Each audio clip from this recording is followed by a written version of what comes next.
Ya Arhamar Rahimin, irhamna.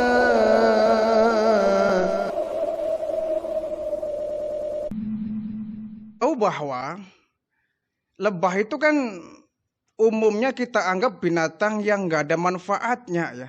Bahkan sering kita usir, padahal kita selalu mengambil madunya. Kita memanfaatkan madunya untuk kesehatan badan kita. Tetapi kita sering memandang lebah ini binatang yang sangat berbahaya dan kadang kita sering usil ya, sering merusak sarangnya itu. Padahal itu tidak boleh. Dalam Al-Quran sampai ada surat yang namanya An-Nahl ya. Artinya lebah. Saking istimewanya sampai dalam Al-Quran ada surat yang namanya An-Nahl ya. Yang di dalamnya memuat tentang bagaimana istimewanya binatang lebah ini. Bahkan dalam sebuah hadis baginda Rasulullah mengatakan, Masalul mu'minin kamasalin nahli. Perumpamaan seorang muslim itu bagaikan lebah. Luar biasa nih. Percontohan seorang muslim, seorang mukmin harus seperti lebah. Lebah memiliki keistimewaan yang oleh baginda Rasul kita diupayakan untuk bisa mencontoh lebah ini. Nah, ternyata lebah ini memiliki 4 keistimewaan. Yang keempat-empatnya patut kita jadikan contoh teladan dalam kehidupan kita sebagai seorang mukmin. Apa itu? Yang pertama, lebah ini tidak pernah merusak lingkungan. Kemana dia buat sarang, kemana dia hinggap, tidak pernah ada pohon, ranting atau dahan yang hancur, yang rusak atau patah. Ini hebatnya lebah. Biarpun sarangnya besar, tapi sekali dia nemplok bikin sarang pada sebuah pohon, dia tidak pernah merusak atau membuat pohon itu menjadi patah.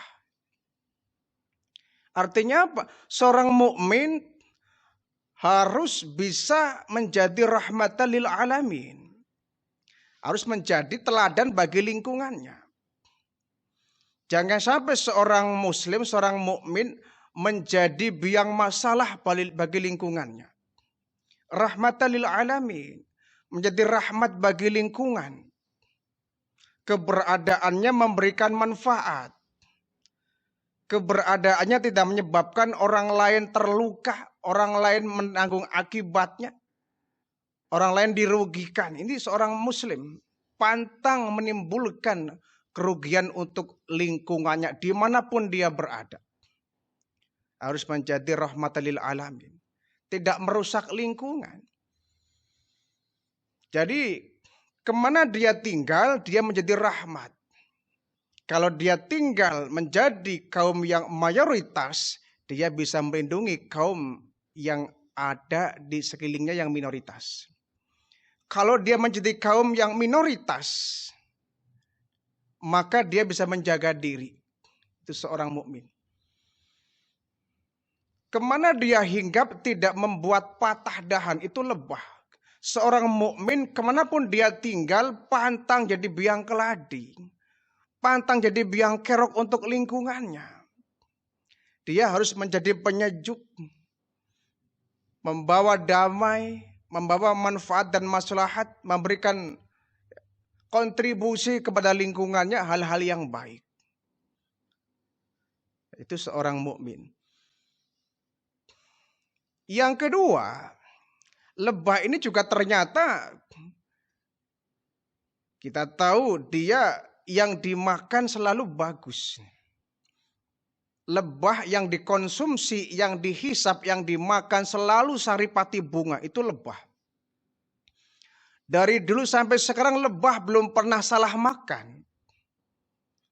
Kita kan belum pernah dengar ada lebah makan ketoprak misalkan. Lebah makan opor ayam. Lebah makan gorengan itu tidak ada. Yang dimakan selalu saripati bunga. Yang baik-baik. Artinya apa? Seorang mukmin dia harus selektif. Yang dimakan yang baik-baik, yang diminum juga harus yang baik-baik. Yang baik itu yang seperti apa? Yang baik adalah yang dihalalkan oleh agama.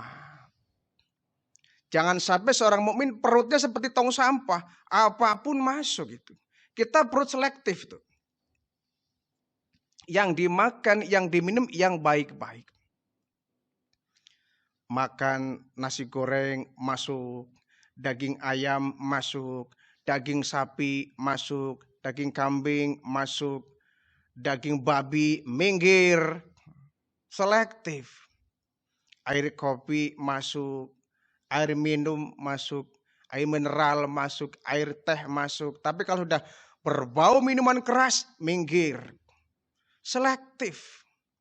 Jangan sampai perut kita apapun dimakan. Yang halal yang dimakan, yang haram juga dimakan. Kita nggak selektif hati perutnya itu. Yang dimakan yang baik-baik itulah seorang muslim. Allah sudah memberikan tuntunan berupa Al-Quran dan Al-Hadis. Yang memberikan jawaban, arahan, petunjuk untuk kita agar kita tidak salah makan, agar kita tidak salah minum. Tapi segitu Allah sudah memberikan petunjuk yang sangat lengkap. Ada Al-Qur'annya, ada Al-Hadisnya. Masih saja ada orang yang sudah tahu itu haram. Masih banyak yang halal. Kenapa makan yang haram? Masih banyak minuman yang halal. Dia meminum yang haram. Ini kan namanya bodoh dibikin sendiri. Allah kasih petunjuk, dia simpangkan. Allah kasih arahan, dia nggak mau memakainya.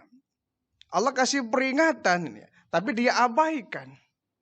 Kalau kita berobat ke dokter, kemudian sang dokter memberikan obat, itu kan ada resepnya itu ya. Ada aturan pakainya ini. Kapsul yang ini diminum 1 hari 2 kali umpama. Pil yang ini diminum sehari 3 kali. Ya. Itu kan ada aturannya. Ada aturannya, nggak sembarangan. Kalau kita melanggar aturan itu, yang rugi bukan sang dokter, yang rugi kitanya. Udah dikasih arahan, kasih petunjuk, dia melanggar sendiri, dia semaunya sendiri. Ya rugi ditanggung sendiri, bukan resiko dari dokter. Jangan menyalahkan dokter, salah dia sendiri. Udah dikasih resep baik-baik, sudah ada petunjuknya, dia nggak mau melaksanakan. Dia minum obat semaunya, ya bukannya sembuh malah sakit. Al-Quran, hadis ini merupakan petunjuk resep hidup. Allah berikan resep hidup nih, kalau pengen selamat begini. Allah kasih petunjuk. Agar kita nggak sakit. Agar kita hidupnya selamat, sentosa. Tapi kebanyakan orang sudah dikasih resep, tapi minum obat semaunya.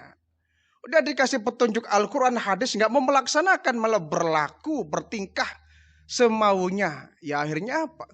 Yang dia dapatkan adalah kerugian. Maka yang halal, yang haram, ya harus kita perhatikan. Yang halal itulah yang harus kita konsumsi. Yang haram ini yang harus kita buang. Jangan sampai kita nggak mengenal halal haram, semua dimakan, semua diminum. Itu kan binatang. Hewan. Kalau hewan dia nggak tahu mana halal mana haram, hewan. Nggak sampai ke sana pemikiran yang hewan, nggak punya akal pikiran. Ini makanan halal, ini makanan haram, dia nggak ngerti. Ya, kambing misalkan kita lepas dari kandang, kemudian dia menuju lapangan, asal dia nemu rumput ya dia makan. Apakah dia mikir ini rumput punya siapa ya? Ini rumput di tanah siapa ya? Nggak pernah mikir tuh kambing, nemu rumput ya dimakan. Ya. Itu hewan. Nggak tahu mana yang baik, mana yang nggak baik, mana yang halal, mana yang haram. Tapi kita manusia punya akal pikiran, oleh Allah diberikan petunjuk Al-Quran dan hadis yang sudah jelas betul menyampaikan ini loh yang halal, ini yang haram. Tapi kita semaunya hidup, ya resiko ditanggung masing-masing. Allah tidak bisa kita salahkan. Allah sudah memberikan petunjuk sekomplit itu. Jadi seorang mukmin harus seperti lebah yang dimakan saripati bunga. Yang dimakan, yang diminum adalah yang baik-baik, yang dihalalkan oleh agama. Itu yang kedua ya. Yang ketiga, tingkah laku lebah yang perlu kita contoh. Yang dikeluarkan pasti madu. Yang dimakan baik-baik, yang diminum pun baik-baik, yang dikeluarkan juga baik. Itu lebah. Yang dimakan ya baik-baik, yang dikeluarkan ya baik, madu. Belum pernah ada lebah mengeluarkan kotoran, mengeluarkan darah, mengeluarkan tinja, itu belum pernah ada.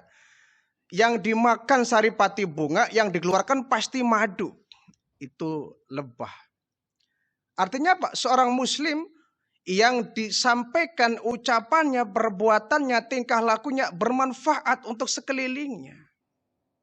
Bisa menjadi obat, bisa menjadi penawar, ucapannya membahagiakan orang, menggembirakan orang, membuat orang lain yang punya masalah menjadi ringan, memberikan manfaat. Yang dikeluarkan madu. Yang namanya madu pasti tidak ada madu yang mengandung racun. Madu pasti bermanfaat untuk kehidupan manusia, untuk kesehatan kita. Dan itu kita dapatkan dari seekor lebah. Jadi lebah bisa mengeluarkan madu. Kita seorang muslim harus bisa mengeluarkan apa yang kita miliki yang bisa manfaat untuk orang lain. Kita bisa berinfak, bersedekah menggunakan uang. Silakan sedekah menggunakan uang. Yang bisa sedekah menggunakan tenaga, silakan gunakan tenaganya untuk kepentingan agama. Yang bisa sedekah melalui ilmu, silakan bersedekah menggunakan ilmunya. Yang tidak memiliki apa-apa, setidaknya dia bersedekah dengan doanya. Jadi yang dia keluarkan seperti madu, bermanfaat untuk orang lain. Bukan malah racun. Ucapan yang membuat orang sakit hati, ucapan yang membuat orang jengkel, ucapan yang membuat orang bermasalah, ucapan yang menimbulkan permusuhan, pertengkaran, perselisihan. Ini berarti yang diucapkan itu racun. Ibarat seekor lebah dia mengeluarkan racun bukannya madu. Jadi yang dia ucapkan bermanfaat. Kalau nggak bisa bicara yang bermanfaat, paling tidak kita diam. Kul khairan auliyasmut kata Nabi. Berkatalah yang baik-baik atau kau diam. Ucapkan kata yang baik-baik. Kalau kau nggak bisa berkata baik-baik, setidaknya kau diam. Dengan diam, kau bisa bermanfaat, tidak menimbulkan masalah. Terkadang kita membuat masalah tidak, mendatangkan manfaat tidak, malah membuat huru-hara, membuat masalah. Kalau kita nggak mampu berkata baik-baik, sebaiknya diam. Jangan berkata baik-baik tidak bisa, diam pun tidak bisa. Sudah, ucapan nggak terkontrol. Timbulnya apa? Permusuhan, pertikaian, dan lain sebagainya. Kita harus seperti lebah yang dikeluarkan selalu madu. Madunya bermanfaat untuk orang yang membutuhkannya. Yang keempat ya, lebah jangan coba-coba kita ganggu. Sekali lebah kita ganggu, kemana kita lari dia pasti akan ngejar kita. Dan lebah tidak akan pernah salah tangkap orang. Lebah tidak pernah salah gigit orang. Lebah nggak pernah salah nyengat orang. Yang disengat, yang digigit, yang diganggu, pasti orang tersebut telah mengganggu kehidupannya. Maka kita kalau lewat di sebuah jalan, di situ ada sarang lebah. Lebah nggak akan mengganggu kita. Tidak akan menggigit kita selama kita nggak mengganggu mereka. Itu lebah. Lebah punya prinsip, pokoknya saya tidak akan mengganggu orang yang tidak mengganggu saya. Tapi sekali saya ganggu akan saya kejar kemanapun dia pergi. Kenapa? Lebah punya harga diri. Musuh jangan dicari-cari, tapi kalau ketemu nggak usah lari. Itu prinsip sebagai seorang muslim ya. Jangan mencari-cari musuh. Tetapi kalau musuh datang menemui kita, ya kita nggak usah lari. Ya. Jangan mencari-cari musuh. Jadi peperangan yang dihadapi oleh baginda Rasulullah dengan para sahabat menghadapi orang-orang kafir, rata-rata peperangan terjadi bukan umat Islam yang memulai. Perang Badar, perang Uhud, perang Khandaq. Semuanya kaum kafir yang memulai peperangan itu. Nabi tertantang, ya Nabi tantang lagi. Kenapa? Nabi dan para sahabat kaum muslimin punya harga diri. Ditantang jangan diam. Kalau ada seorang muslim yang dizolimi diam saja, sama dengan keledai itu. Dizolimi dia harus bangkit. Tapi saat orang lain tidak menzolimi kita, tidak menyentuh kita, kita jangan mendahului menyentuh mereka. Islam adalah agama damai ya. Sesuai dengan namanya, Islam agama selamat. Siapa yang memeluk Islam, dia pasti akan selamat. Agama Islam tidak mengajarkan permusuhan. Rasulullah tidak mengajarkan permusuhan. Kita agama damai, agama rahmatan lil alamin, jangan mencari-cari musuh. Kalau kita bicara toleransi, Islam adalah agama yang paling tinggi mengajarkan prinsip toleransi. Walaupun kita, kanan kiri kita, depan belakang kita, barangkali tetangga kita orang-orang non-muslim, kita tetap menjaga toleransi dengan mereka. Kalau urusannya adalah kemaslahatan bersama, kemasyarakatan, yuk kita saling bekerja sama. Membangun tempat-tempat kesehatan, yuk kita gotong royong. Membangun jembatan, yuk kita gotong royong. Yang Hindu, yang Buddha, yang Katolik, yang Muslim, yuk saling bahu-membahu. Siskambling, yuk bersama-sama. Membersihkan lingkungan, yuk bersama-sama. Tapi kalau sudah ranahnya akidah, ranahnya keyakinan dan keimanan, di situ tidak ada kata kompromi. Kita harus punya garis yang tegas. Lakum dinukum waliyadin. Agamamu agamamu, agamaku agamaku. Tidak boleh tercampur aduk. Selama ini rupanya yang namanya toleransi sudah kebablasan. Sudah nyampur-nyampur dalam hal akidah. Ranahnya akidah sudah dicampur aduk dengan toleransi. Ini enggak bisa dibiarkan yang seperti ini. Toleransi ada batasannya. Jangan pernah kemudian kita mengadakan maulid Nabi, nyewa gedung gereja misalkan. Enggak perlu. Pinjam halaman gereja, buat apa? Sama ketika orang Nasrani dia merayakan Natal, pinjam Islamic Center, enggak usah. Untuk masalah agama kita masing-masing. Kita masing-masing tidak saling mengungkit, tidak saling menyinggung, tidak saling menyenggol, apalagi sampai berdebat ya. Berdebat menjatuhkan sana, menjatuhkan sini. Ya enggak bisa. Yang namanya keyakinan itu enggak bisa dicampur aduk. Itu selera masing-masing dan itu dilindungi oleh undang-undang. Kita tidak bisa memaksa orang Nasrani untuk ikut akidah kita Muslim, tidak bisa. Pun demikian orang Nasrani nggak bisa kemudian memaksa kita untuk ikut akidah mereka. Lakum dinukum waliyadin. Hal yang jelas Islam adalah agama yang cinta damai. Kalau kemudian ada teroris yang ketangkap oleh Densus 88 yang kebetulan sang teroris ini agamanya Islam, Islam jangan dibawa-bawa. Ya. Selalu kalau dengar kata-kata teroris yang dibidik selalu umat Islam. Padahal mereka belum tentu beragama Islam itu ya. Yang kedua, dalam Islam tidak ada ajaran untuk menyakiti orang. Tidak ada satu ayat pun Al-Quran yang menyuruh kita untuk membom tempat orang lain, menyakiti orang lain tanpa alasan. Islam agama damai tidak mengajarkan kekerasan, tidak mengajarkan yang namanya terorisme. Itu hanya oknum-oknum yang mereka selalu membawa embel-embel Islam. Rasulullah berjuang gak pernah memaksakan kehendak.